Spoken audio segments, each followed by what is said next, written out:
Hello साथियों, नमस्कार। कैसे हैं आप सभी लोग? उम्मीद है सभी लोग बहुत अच्छे होंगे और अपनी तैयारी को भी अच्छी तरीके से सभी लोग अब शुरू कर चुके होंगे, क्योंकि सीटेट के एग्ज़ाम होने में अब बचे हैं सिर्फ 3 महीने हैं।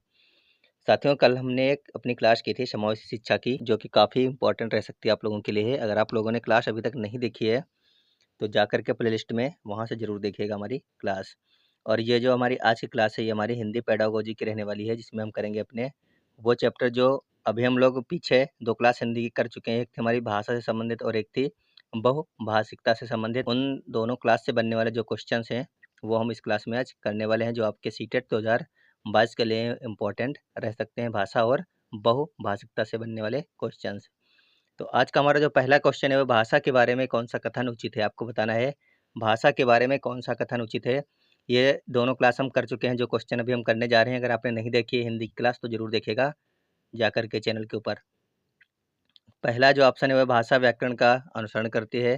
दूसरा ऑप्शन है भाषा और बोली में कभी भी कोई भी संबंध नहीं होता है।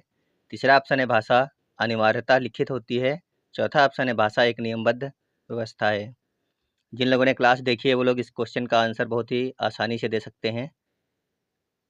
सभी लोग बताइए, भाषा के बारे में कौन सा कथन उचित है। तो इस क्वेश्चन का जो लोग ऑप्शन नंबर डी कर रहे हैं, उनका बिल्कुल सही हो जाएगा। क्या हो जाएगा? ऑप्शन नंबर 4 जो इस क्वेश्चन का बिल्कुल सही है। भाषा क्या होती है? एक नियमबद्ध व्यवस्था होती है। ये हम लोगों ने बहुत अच्छी तरीके से अपनी क्लास में पढ़ा था कि भाषा क्या होती है? एक नियमबद्ध व्यवस्था होती है, एक नियम के अनुसार सीखी जाती है। सबसे पहले बालक क्या करता है? भाषा को सुनता है। तो इस प्रकार से नियम है। तो चलिए देखते हैं अपना अगला क्वेश्चन। क्वेश्चन नंबर 2 है, प्राथमिक स्तर पर भाषा सीखने से तात्पर्य है। सभी लोग बताएंगे कि प्राथमिक स्तर पर यानी क्लास 1 से लेकर के जो क्लास 5 तक की शिक्षा होती है, उसको कहते हैं हम प्राथमिक स्तर। तो प्राथमिक स्तर पर भाषा सीखने से क्या तात्पर्य है? पहला ऑप्शन है उच्च स्तरीय साहित्य पढ़ाना। दूसरा ऑप्शन है भाषा का प्रयोग सिखाना। तीसरा ऑप्शन है भाषा वैज्ञानिक तथ्य स्पष्ट करना। और जो चौथा ऑप्शन भाषा का व्याकरण सिखाना। सभी लोग बताएंगे क्वेश्चन नंबर 2 का सही आंसर क्या हो जाएगा। क्या आप जब कोई बालक प्राथमिक स्तर पर पढ़ाई करेगा कक्षा 1 से 5 तक की, उस समय उसको आप उच्च स्तरीय साहित्य पढ़ाना उचित समझेंगे? उच्च स्तरीय साहित्य, तो ये बिल्कुल भी सही नहीं होगा। ये दूसरा ऑप्शन है भाषा का प्रयोग सिखाना। हाँ, ये तो बिल्कुल सही हो सकता है कि भाषा का प्रयोग किस प्रकार से होता है। अगर हम ये इसको सिखाएंगे नहीं, तो वो कभी भी भाषा का प्रयोग नहीं कर पाएगा। तो इस क्वेश्चन का जो सटीक आंसर है, वो ऑप्शन नंबर 2, और बाकी भी ऑप्शन हम देखते हैं। तीसरा ऑप्शन है भाषा वैज्ञानिक तथ्य स्पष्ट करना। भाषा वैज्ञानिक तथ्य बालक जब बिल्कुल स्पष्ट कर सकता है, जब उसको भाषा के बारे में पता हो कि कौन सी भाषा में कहाँ पे प्रयोग करनी है, भाषा का प्रयोग किस प्रकार से करना है, कहाँ मात्रा लगानी है, कहाँ पर पाई लगानी है, तभी वो भाषा वैज्ञानिक तथ्य स्पष्ट कर सकता है, उसके पहले नहीं कर सकता। तो ऑप्शन नंबर जो आपका 3 है, ये भी हो गया गलत। सबसे पहले भाषा का प्रयोग करना सिखाया जाता है, तो ये भी हो गया आपका गलत। तो इस प्रकार से आपका ऑप्शन नंबर 2 जिन लोगों ने सेलेक्ट किया था, उनका सबका हो जाएगा बिल्कुल सही। भाषा का प्रयोग करना हमें जो है कक्षा 1 से कक्षा 5 तक की क्लासों में सिखाया जाता है। अब देखते हैं अपना अगला क्वेश्चन। क्वेश्चन है, घर की भाषा और विद्यालय में पढ़ाई जाने वाली भाषा समान हो सकती है, सदैव अलग होती है, सदैव टकराहट से गुजरती है, सदैव समान होती है। सभी लोग बताएंगे कि जो हम घर में भाषा बोलते हैं और जो विद्यालय में भाषा में पढ़ाई लिखाई जाती है, एक जैसी होती है फिर अलग होती है। तो कैसी होती है, आपको ये बताना है। घर की भाषा और विद्यालय की भाषा किस प्रकार से हो सकती है, आप लोग ये बताएंगे। क्या सदैव अलग होती है? मान लीजिए कि हम यूपी में रहते हैं, तो हमारे यहाँ पर हिंदी हमें पढ़ाई जाती है और हम घर में भी हिंदी बोलते हैं। तो अगर हम विद्यालय में जाएँगे, तो क्या हमें हिंदी की जगह पे इंग्लिश पढ़ाई जाती है क्या विद्यालय में, या फिर बंगाली पढ़ाई जाती है? ऐसा नहीं होता है। तो सदैव अलग नहीं होती है, तो ये ऑप्शन नंबर 2 गलत हो गया, सदैव अलग होती है। तीसरा ऑप्शन है सदैव टकराहट से गुजरती है। टकराहट का मतलब होता है कि कभी आपको हिंदी पढ़ाई गई, तो कभी पंजाबी पढ़ा दी गई, कभी बांग्ली पढ़ाई गई, कभी असमिया, कभी कन्नड़। तो इस प्रकार से भी नहीं होता है, टकराहट भी नहीं होती है भाषा में। ऑप्शन नंबर 4 है कि सदैव समान होती है, ये भी सही नहीं होगा, क्योंकि सदैव समान नहीं हो सकती है। हो सकता है कि कभी कोई टीचर पढ़ाते-पढ़ाते आपको थोड़ा बहुत उदाहरण दे दे, या फिर कोई ऐसा एग्जाम्पल दे दे जो आपकी हिंदी भाषा में ना हो। मान लीजिए इंग्लिश का कोई उदाहरण दे दिया उसने, तो ऐसा भी नहीं हो सकता है कि सदैव समान हो घर की और स्कूल की भाषा। देखा जाए तो समान हो सकती है। भाई, अगर हम घर पर अपनी हिंदी बोलते हैं, अगर यूपी की साइड में लखनऊ में रहते हो, तो अगर आप हिंदी का प्रयोग करते हो, तो विद्यालय में भी आपको खड़ी हिंदी में आपका जो है स्कूल में सब कुछ पढ़ाया लिखाया जाता है। तो हिंदी, अगर आपका हिंदी भाषी क्षेत्र है, तो आप वहाँ पर हिंदी देखने को मिलेगी स्कूल में भी और घर में भी।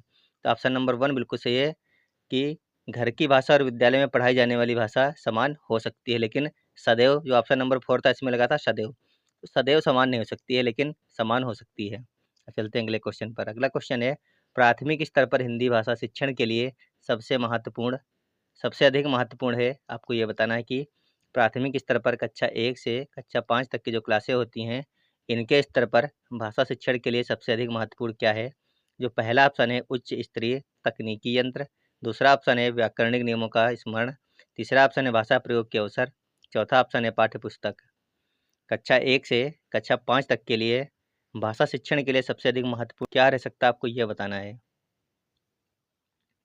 कि आप जब कोई बालक कक्षा 1 में पहुँचेगा, तो आप सीधे उसको उच्च स्तरीय तकनीकी ज्ञान देने लग जाओगे। जो मशीन है आपके सामने, इसको आपको किस प्रकार से खोलना है, किस प्रकार से बाँधना है, ये सब सिखाओगे उसको आप कक्षा 1 में।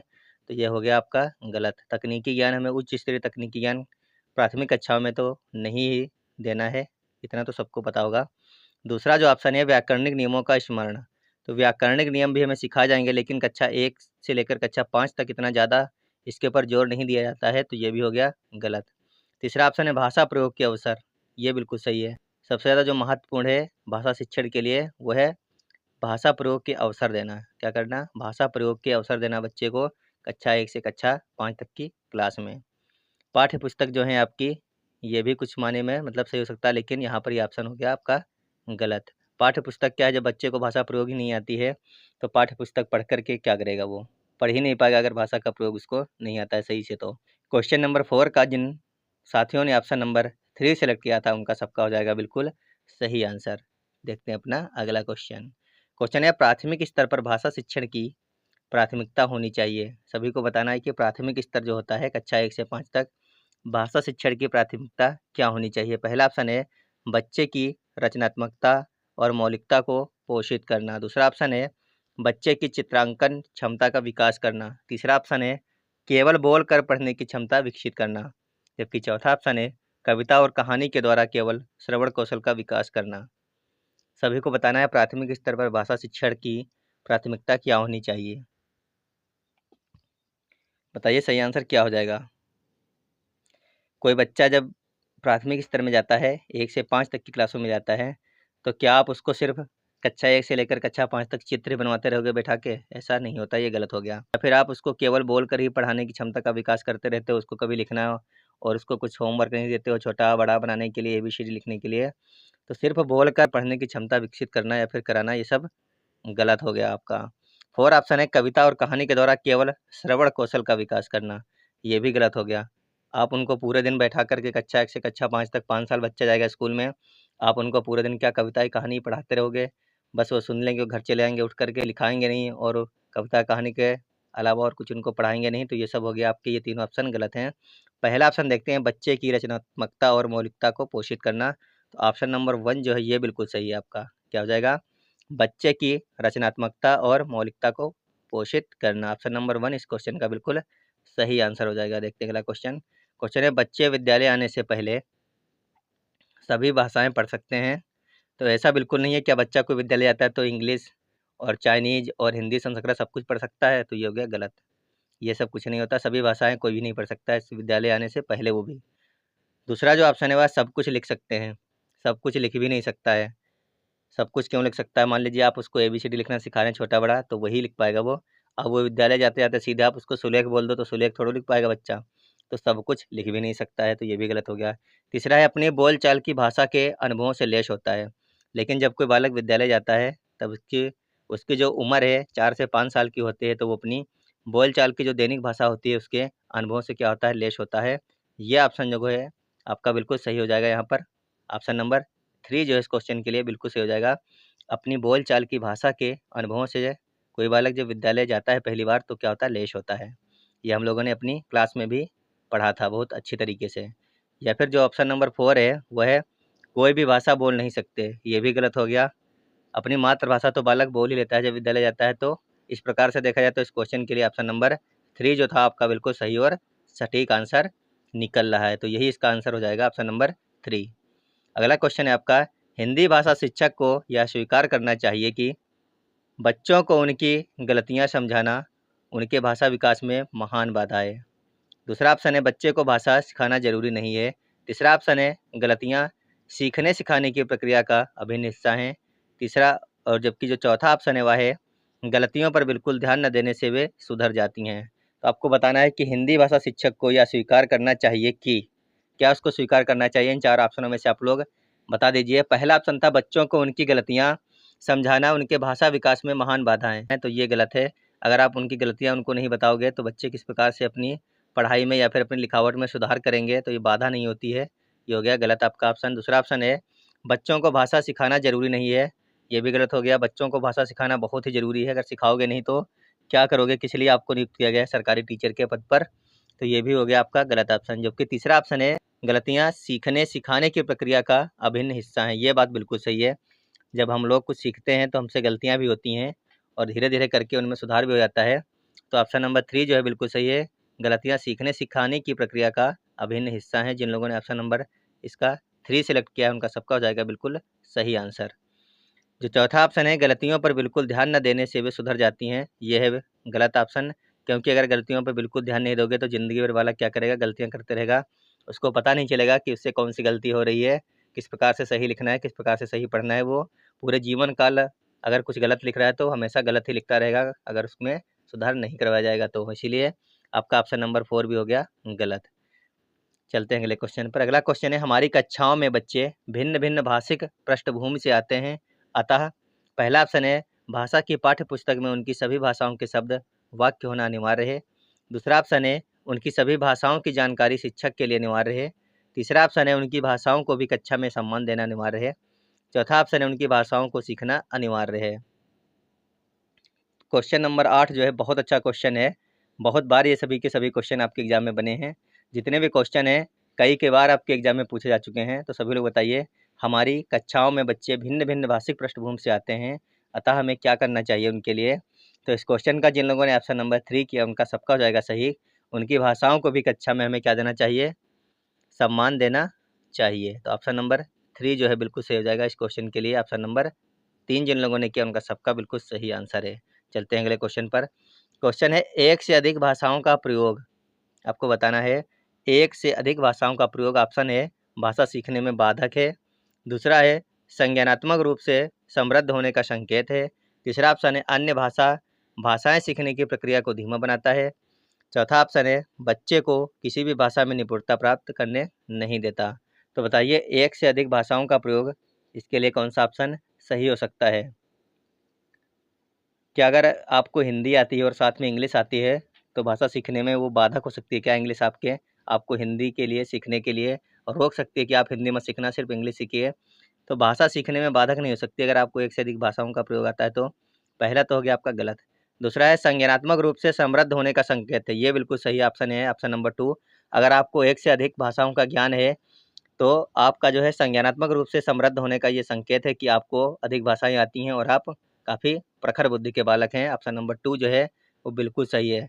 तीसरा ऑप्शन है अन्य भाषाएं सीखने की प्रक्रिया को धीमा बनाता है, तो ये भी गलत है। ऐसा कुछ नहीं होता है कि अगर आपको हिंदी आती है उसके बाद अगर आप इंग्लिश को सीखना चालू करेंगे तो आपकी हिंदी जो है वो धीमी हो जाएगी, ये नहीं होता है, ये गलत है। चौथा ऑप्शन है बच्चे को किसी भी भाषा में निपुणता प्राप्त नहीं करने देता, तो ये भी गलत है। अगर आप हिंदी के साथ इंग्लिश सीख रहे हैं तो ऐसा नहीं है कि आप हिंदी भी नहीं सीख पाओगे और इंग्लिश भी नहीं सीख पाओगे। हो सकता है कि आप हिंदी में भी निपुण हो जाओ और इंग्लिश में भी निपुण हो जाओ। तो ऑप्शन पहला, तीसरा और चौथा हो गया गलत। तो आपका सही कौन सा है? ऑप्शन नंबर 2 जिन लोगों ने किया था उनका सबका हो जाएगा सही आंसर। देखते हैं अगला क्वेश्चन। क्वेश्चन नंबर 10 है एक भाषा शिक्षक के रूप में सबसे बड़ी चुनौती क्या है, आपको ये बताना है। पहला ऑप्शन है बच्चों की भाषा को संचार साधनों के प्रभाव से मुक्त रखना। दूसरा है भाषा संसाधनों का अभाव है। तीसरा ऑप्शन है बहुभाषिक कक्षा के शिक्षण के लिए उचित रणनीतियाँ तय करना। जबकि चौथा ऑप्शन है बच्चों को भाषा सीखने के महत्व से परिचित कराना। तो एक भाषा शिक्षक के रूप में सबसे बड़ी चुनौती क्या है? मान लीजिए कि आप टीचर बनेंगे कल को और आप एक भाषा शिक्षक बन गए, तो आपके सामने इनमें से सबसे बड़ी चुनौती क्या रहने वाली है? सभी लोग बताएंगे एक बार। इस क्वेश्चन का जो लोग ऑप्शन नंबर 3 कर रहे हैं उनका सबका हो जाएगा बिल्कुल सही। बहुभाषिक कक्षा के शिक्षण के लिए उचित रणनीतियाँ तय करना बिल्कुल सही आंसर है। सबसे बड़ी चुनौती आपके लिए यही होगी। आपकी क्लास में 5 बालक बैठे हैं, एक को हिंदी बहुत अच्छी आती है, दूसरे को इंग्लिश बहुत अच्छी आती है, तीसरे को बंगाली बहुत अच्छी आती है, चौथे को कन्नड़ बहुत अच्छी आती है। तो आपको वहाँ पे पढ़ाने जाना है तो आपको सबसे बेस्ट रणनीति के साथ पढ़ाने जाना है कि ऐसा हम क्या उनको पढ़ाएं कि सभी के कुछ ना कुछ समझ में आ जाए। तो बहुभाषिक कक्षा के शिक्षण के लिए उचित रणनीतियाँ आपको बनानी चाहिए। ये इसका ऑप्शन जो है बिल्कुल सही हो जाएगा। अगला क्वेश्चन है, प्राथमिक स्तर पर बच्चों को भाषा सिखाने का सर्वोपरि उद्देश्य है। सभी लोग बताएंगे। कक्षा 1 से कक्षा 5 तक की जो क्लास होती हैं इनको कहते हैं प्राथमिक स्तर। तो इस 1 से 5 तक के स्तर पर बच्चों को भाषा सिखाने का सर्वोपरि उद्देश्य क्या है? पहला ऑप्शन है तेज प्रवाह के साथ पढ़ने की योग्यता का विकास करना, जबकि दूसरा ऑप्शन है अपनी बात को दूसरों के सामने अभिव्यक्त करने की कुशलता का विकास करना, तीसरा ऑप्शन है मुहावरे लोकोक्तियों का ज्ञान प्राप्त करना, चौथा ऑप्शन है कविता कहानी का दोहराने की कुशलता का विकास करना। सभी लोग बताइए क्वेश्चन नंबर 11 का सही आंसर क्या हो जाएगा? प्राथमिक स्तर पर बच्चों को भाषा सिखाने का सर्वोपरि उद्देश्य क्या होता है? क्या तेज प्रवाह के साथ पढ़ने की योग्यता का विकास करने के लिए उनको भाषा सिखाई जाती है? तो ये हो गया आपका गलत। ऐसा कुछ नहीं होता है कि बच्चे बहुत तेज प्रवाह के साथ में पढ़ने लग जाएं, इसलिए उनको भाषा सिखाई नहीं जाती है। दूसरा जो ऑप्शन है अपनी बात को दूसरे के सामने अभिव्यक्त करने की कुशलता का विकास करना, तो ऑप्शन नंबर 2 इसका बिल्कुल सही है। अगर हम उनको भाषा नहीं सिखाएंगे तो बच्चे अपनी बात को दूसरे के सामने अच्छे तरीके से नहीं व्यक्त कर पाएंगे। तो उनको भाषा किस लिए सिखाई जाती है? अपनी बात को दूसरों के सामने अच्छे तरीके से रखने के लिए हम उनको भाषा प्रयोग करना सिखाते हैं। तीसरा ऑप्शन था मुहावरे लोकोक्तियों का ज्ञान प्राप्त करना। तो प्राथमिक स्तर पर हम उनको ऐसा कौन सा मुहावरा लोकोक्तियाँ बता देंगे कि जिनसे वो अपनी बातें कर सकें? तो ये हो गया आपका गलत। जबकि चौथा ऑप्शन है आपका कहानी कविता का दोहराने की कुशलता का विकास करना। तो हम उनको भाषा इसलिए नहीं सिखाते हैं, जो हम उनको कहानी और कविता बताएं वो उनको बैठ के सिर्फ दोहराते रहें। तो ऑप्शन नंबर 4 भी गलत हो गया। इसका जो बिल्कुल सही आंसर है वो है ऑप्शन नंबर 2। अपनी बात को इस प्रकार से वो दूसरे के सामने रख सकें कि दूसरा व्यक्ति उनकी बात से प्रभावित हो सके, इसीलिए हम उनको भाषा क्या करते हैं? सिखाते हैं। चलते हैं अगले क्वेश्चन पर। क्वेश्चन है, भाषा शिक्षण के निम्नलिखित उद्देश्यों में से कौन सा उद्देश्य प्राथमिक स्तर पर लागू नहीं होता है? यहाँ पर 4 उद्देश्य दिए गए हैं। आपको बताना है कि इनमें से ऐसा कौन सा उद्देश्य है जो प्राथमिक स्तर पर लागू नहीं होता है। तो सभी लोग बताएंगे। ये हमने अपनी क्लासों में किया था। क्लास थी आपकी हिंदी की सेकेंड क्लास थी, बहुभाषिकता वाली। अगर आपने नहीं देखी तो जरूर देखिएगा। पहला है कौशलात्मक उद्देश्य, दूसरा है सृजनात्मक उद्देश्य, तीसरा है ज्ञानात्मक उद्देश्य और चौथा है अभिवृत्त्यात्मक उद्देश्य। तो आपको पता है कि प्राइमरी लेवल में कक्षा 1 से 5 तक और 6 से 8 तक के जो है 3 समान रहते हैं, लेकिन एक भिन्न रहता है। यहाँ पर वही पूछा गया है जो कक्षा 1 से 5 तक के लिए नहीं है, लेकिन 6 से 8 तक लागू रहता है। तो इस क्वेश्चन का हो जाएगा ऑप्शन नंबर 2। क्या हो जाएगा? सृजनात्मक उद्देश्य जो है ये कक्षा 1 से कक्षा 5 तक नहीं होता है, लेकिन जब आप कक्षा 6 से 8 तक की बात करोगे तो वहाँ पर ये चारों के चारों कौशल आपको देखने को मिल जाएंगे। लेकिन जो प्राइमरी लेवल होता है, प्राथमिक स्तर होता है, वहाँ पर कौशलात्मक उद्देश्य, ज्ञानात्मक उद्देश्य और अभिवृत्तात्मक उद्देश्य, यानी ये 3 ही उद्देश्य देखने को मिलते हैं। तो इसका ऑप्शन नंबर 2 हो जाएगा बिल्कुल सही, क्योंकि ये प्राथमिक स्तर पर नहीं होता, ये होता है उच्च प्राथमिक स्तर पर सृजनात्मक उद्देश्य। चलते हैं अगले क्वेश्चन पर। अगला क्वेश्चन है, निम्नलिखित में से किस उद्देश्य के लिए प्राथमिक स्तर पर भाषा नहीं सीखी जाती? सभी लोग बताएंगे। निम्नलिखित में से किस उद्देश्य के लिए प्राथमिक स्तर पर भाषा नहीं सीखी जाती? पहला ऑप्शन है जीवन की विभिन्न स्थितियों को साधना, दूसरा ऑप्शन है भाषा का व्याकरण सीखना, तीसरा ऑप्शन है मन की बात कहना और सुनना, चौथा ऑप्शन है अपनी अनेक ज़रूरतों को पूरा करना। तो बताइए कि इन ऑप्शनों में से वह कौन सा ऑप्शन है जिसके उद्देश्य के लिए प्राथमिक स्तर पर भाषा नहीं सीखी जाती? सही आंसर क्या हो जाएगा? तो इस क्वेश्चन का जो सही आंसर हो जाएगा वो हो जाएगा ऑप्शन नंबर 2। प्राथमिक स्तर पर हम भाषा, क्या हो जाएगा? ऑप्शन नंबर 2 है भाषा का व्याकरण सीखना। प्राथमिक स्तर पर जब कोई बालक विद्यालय में आता है तब हम उसको भाषा इसलिए नहीं सिखाते कि वो भाषा का व्याकरण सीख जाए, क्योंकि व्याकरण तो हम उसको बाद में भी सिखाएंगे। पहले किस लिए सिखाया जाता है कि वो जीवन की अपनी विभिन्न स्थितियों को साध सके और अपनी मन की बात कह सके और सुन सके। जबकि तीसरी है जो अपनी अनेक ज़रूरतों को वो अपनी बातों के माध्यम से पूरा कर सके। ये तीनों ऑप्शन सही थे, लेकिन जो इसका नहीं सीखी जाती है तो इसका हो जाएगा ऑप्शन नंबर 2 भाषा का व्याकरण सीखना। इसका ये बिल्कुल सही आंसर है ऑप्शन नंबर 2। अगला क्वेश्चन है आपका, उच्च प्राथमिक स्तर पर भाषा शिक्षण का उद्देश्य। उच्च प्राथमिक यहाँ पर आ गया, यानी कक्षा 6 से कक्षा 8 तक को आपको देखना है। क्या देखना है? उच्च प्राथमिक स्तर जो होता है कक्षा 6 से कक्षा 8 तक होता है। पूछा गया है कि उच्च प्राथमिक स्तर पर भाषा शिक्षण का उद्देश्य क्या है? पहला ऑप्शन है सभी साहित्यिक विधाओं में लेखन की कुशलता विकसित करना, दूसरा ऑप्शन है भाषा की बारीकी और सौंदर्य बोध को समझने की क्षमता का विकास करना, तीसरा ऑप्शन है व्याकरण के नियमों को कंठस्थ करना, चौथा ऑप्शन है भाषा की विभिन्न संरचनाओं का यांत्रिक अभ्यास करना। तो बताइए इनमें से कौन सा सही ऑप्शन आपका रहने वाला है? उच्च प्राथमिक स्तर पर भाषा शिक्षण का उद्देश्य क्या होता है? क्या जितनी भी साहित्यिक विधाएँ होती हैं उनको लेखन में कुशलता प्राप्त कराना ही सिर्फ़ आपका भाषा शिक्षण का उद्देश्य होता है कक्षा 6 से कक्षा 8 तक की कक्षाओं में? तो ये बिल्कुल गलत है। ऐसा कुछ नहीं होता है कि खाली साहित्यिक विधाएँ को लिखने के लिए हम उनको भाषा सिखाते हों। दूसरा ऑप्शन है भाषा की बारीकी और सौंदर्य बोध को समझने की क्षमता का विकास करना। ये बिल्कुल सही है, ऑप्शन नंबर 2 इसका। हम उनको भाषा इसलिए सिखाते हैं उच्च प्राथमिक स्तर पर भाषा शिक्षण का उद्देश्य क्या होता है कि बच्चे भाषा की बारीकी को समझ सकें और उनके सौंदर्य बोध को समझ सकें। हम उनको इसलिए भाषा सिखाते हैं। ऑप्शन नंबर 2 इसका बिल्कुल सही आंसर हो जाएगा। तीसरा जो आपका तीसरा जो आपका आंसर है वो गलत किस लिए होगा? इसमें लिखा है कि व्याकरण के नियमों को कंठस्थ करना। तो कंठस्थ करना कहीं पर भी सही नहीं होगा। आपको याद रखना है ये कंठस्थ करना जहाँ भी लिखा हो वहाँ पर हो जाएगा गलत। उसके बाद में अगला क्वेश्चन है आपका, अगला जो है ऑप्शन वह है भाषा की विभिन्न संरचनाओं का यांत्रिक अभ्यास करना। तो भाषा की कई सारी जो संरचनाएं होती हैं उनका यांत्रिक अभ्यास करना, ये भी यहाँ पे गलत हो गया। अब चलते हैं अगले क्वेश्चन पर। क्वेश्चन है भाषा सीखने सिखाने का उद्देश्य। भाषा सीखने और सिखाने का उद्देश्य क्या है? विभिन्न स्थितियों में भाषा का प्रभावी प्रयोग करना, सीखना, अपनी बात कहना और सीखना। जबकि तीसरा ऑप्शन है दूसरे की बात समझना और सीखना। चौथा ऑप्शन है अपनी बात की पुष्टि के लिए तर्क देना। भाषा सीखने सिखाने का आपका उद्देश्य क्या है ये बताना है। तो इस क्वेश्चन का ऑप्शन नंबर 1 है विभिन्न स्थितियों में भाषा का प्रभावी प्रयोग करना, यही बिल्कुल सही हो जाएगा।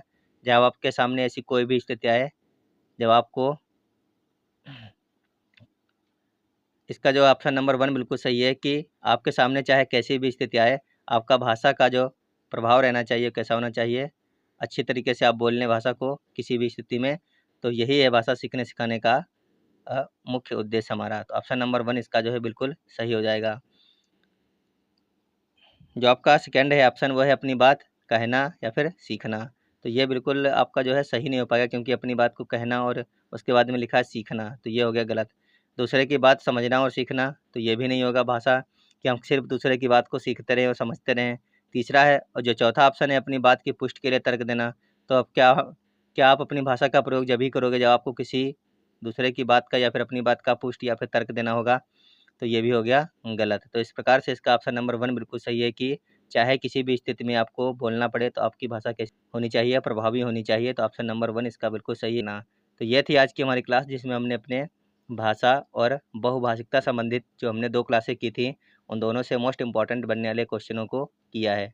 आज की क्लास में थे हमारे 15 क्वेश्चन। आप लोग बताना 15 में से आपके कितने क्वेश्चन बिल्कुल सही निकले अगर आपने क्लास की थी तो।